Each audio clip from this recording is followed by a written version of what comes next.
I know I'm about 700 months late with this list, but that's because this has felt like the longest summer on record.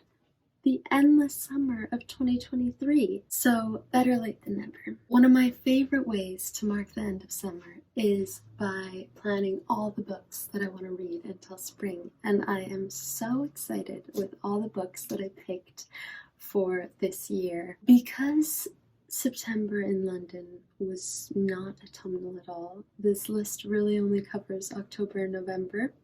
And I went a little bit crazy, so we have a lot to get through, people. From spine-tingling tales that chill you to the bone, to heartwarming stories that remind you of the beauty and simplicity, my curated TBR has a little something for everyone, especially if you really like horror.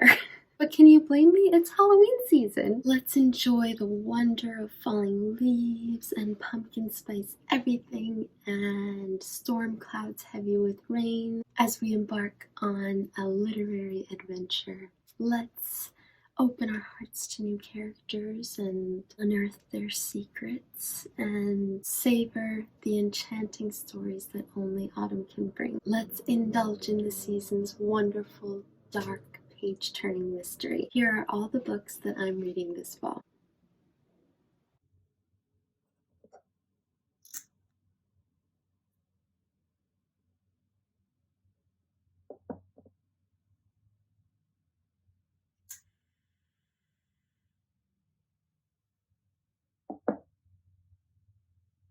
Okay, so this first one I have already finished, but because it was part of my fall TBR, I'm including it anyway.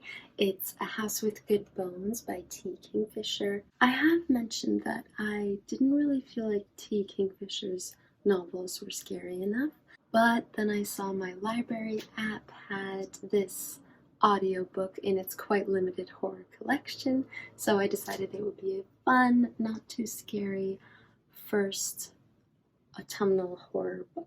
In this book, 30-something Sam returns home to her mother's house, which once belonged to her late grandmother, and instantly senses that something is not quite right. The once colorful walls have been painted a bland white. There's this weird Confederate painting that's been hung front and center on the wall, and her mom is noticeably nervous about something. What's going on? This didn't disappoint. I wasn't scared, but I was sufficiently creeped out, and I also got a few giggles out of it. The second book on my autumn TBR is Dark Places by Gillian Flynn, and I'm just finishing up the last few pages now. Gillian Flynn! Ever since I discovered her books, no other thriller has been able to hold a candle to them. I've read quite a few thrillers with, in my opinion, bad, boring writing. And I just feel like no matter how thrilling the plot is, the writing still needs to be good. I haven't read that many, like I haven't searched that hard. So if you have any recommendations, please shower me with them because I have yet to find a thriller that hits the same as a Gillian Flynn novel. This fall, I decided to reread Dark Places after reading it years ago, and it was just as good as I remembered. Excellent writing, vivid characterization, interesting style, page-turning mystery. Libby Day was just 7 years old when her entire family was killed, and her evidence put her 15-year-old brother behind bars. 20-something years later, she's finally listening to the people who were telling her she might have made a mistake. But if Ben didn't kill her family, then who did? I have to say, the title really summarizes how this will make you feel. It is not a cheerful book, but if you want to go to some dark places while stormy autumn clouds swirl around you, then maybe you want to give this one a go. I really liked it. I'm on the last few pages and I can't wait to see how it ends. This next book kept coming up on lists of great horror books, so I was super excited to give it a try this autumn. It is The Only Good Indians by Stephen Graham Jones. I started this book a few days ago and was instantly struck by the writing style.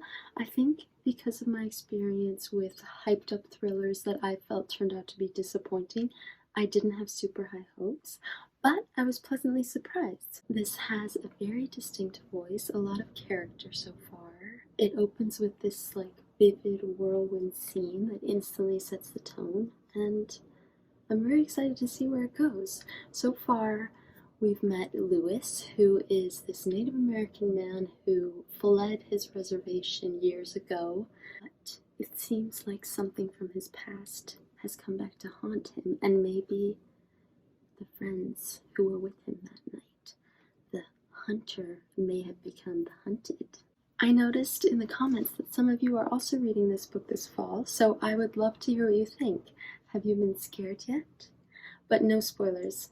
I told you I went crazy planning my books this fall. For some reason, I decided I needed to be reading like 5 books at one time. I was already reading 2 physical books and an audiobook, and I was like, I need to read a book on the Kindle. And I don't even like reading books on the Kindle. But anyway, I borrowed my partner Sean's and got The Haunting of Hill House. I kind of wish I hadn't seen the show that was all the rage a few years ago, because it would have been cool to go into this like super famous story without knowing anything about it.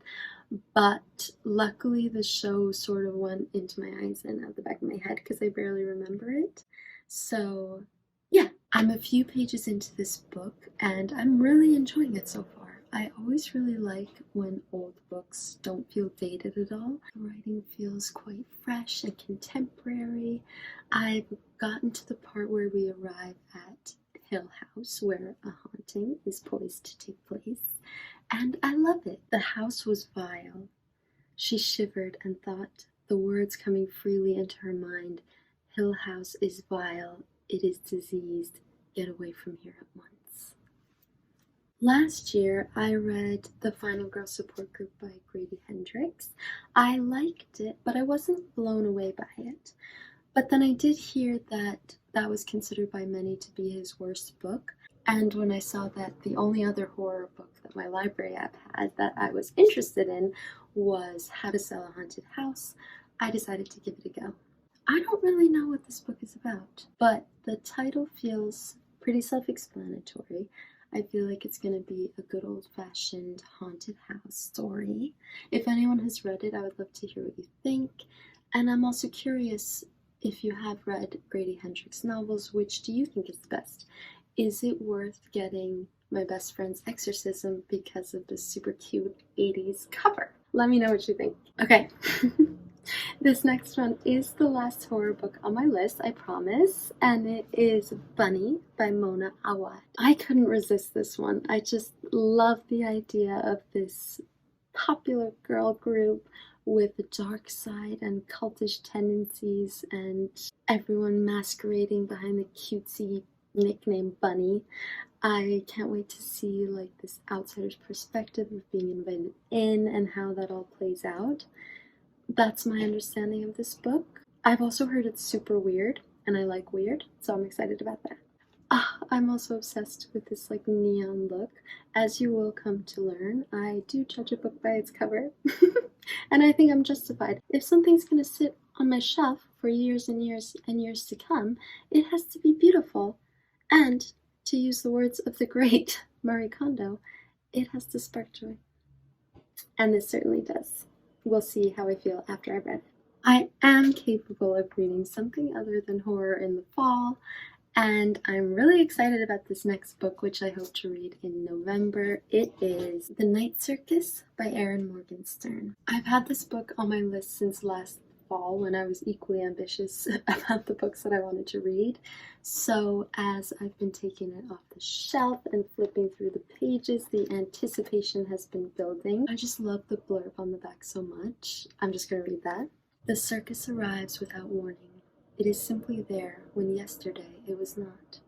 Against the gray sky, the towering tents are striped black and white. A sign hanging upon iron gates reads, "Opens at nightfall, closes at dawn." As dusk shifts to twilight, tiny lights begin to flicker all over the tents as though the whole circus is covered in fireflies. When the tents are aglow, sparkling against the night sky, a sign lights up, "The Circus of Dreams."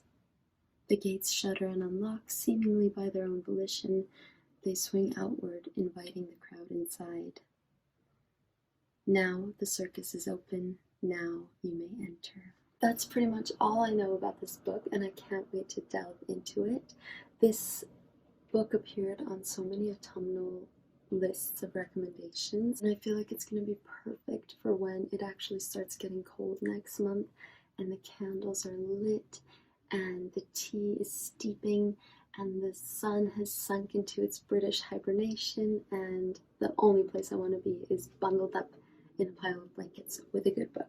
I don't know where I got the idea that this next book fits perfectly in fall, but I just feel like it does. It's Before the Coffee Gets Cold by Toshikazu Kawaguchi. Just the cover and the title and everything make it seem like it fits perfectly in a rainy day, a day that calls for your favorite sweater. Again, really all the information I have about this book is from the blurb, and you tell me that this doesn't sound like a perfect autumnal book. In a small back alley in Tokyo, there is a cafe which has been serving carefully brewed coffee for more than 100 years. But this coffee shop offers its customers a unique experience, the chance to travel back in time. I really don't know what it's about, but I'm so excited to read it. Last and sort of least is Vicious by V E Schwab. I'm in two minds about this book, so if anyone is super passionate either way, please let me know. When I was planning my books last year, I totally conjured up in my mind that this is a Christmas book. I think I just saw the cover and decided that it was meant to be a Christmas tree made out of bones. So when I didn't get to it last winter, I was like, no worries, I'll save it for the next festive season. But when I looked at it again, I saw absolutely no evidence to suggest that it is a Christmas book at all. Now here we are. I believe this is a fall-themed book, but I may have totally pulled that out of thin air as well. I have seen it vaguely linked to sort of the dark academia genre and the paranormal superhero comic book style story is all very intriguing, plus it's rated really high on Goodreads. So should I read this book? Is it good? Should I read it in the fall? Let me know what you think and help me decide. Well, there you have it. As we embrace the crisp breeze and the vibrant colors of fall, we have every excuse to bury our noses in a book, and I, for one, cannot wait. I hope you enjoyed hearing a little bit about what I'm reading this fall. What are you reading this fall? Do you have any other recommendations? I'd love to hear what stories captivate you as we move towards sweater weather. If you liked this video, don't forget to like and subscribe so that we can go on more fun literary adventures together. Until next time, happy reading, and may all your autumn days be filled with the comforting warmth of a good book. Thank you so much for watching, and I hope to see you again soon. Bye!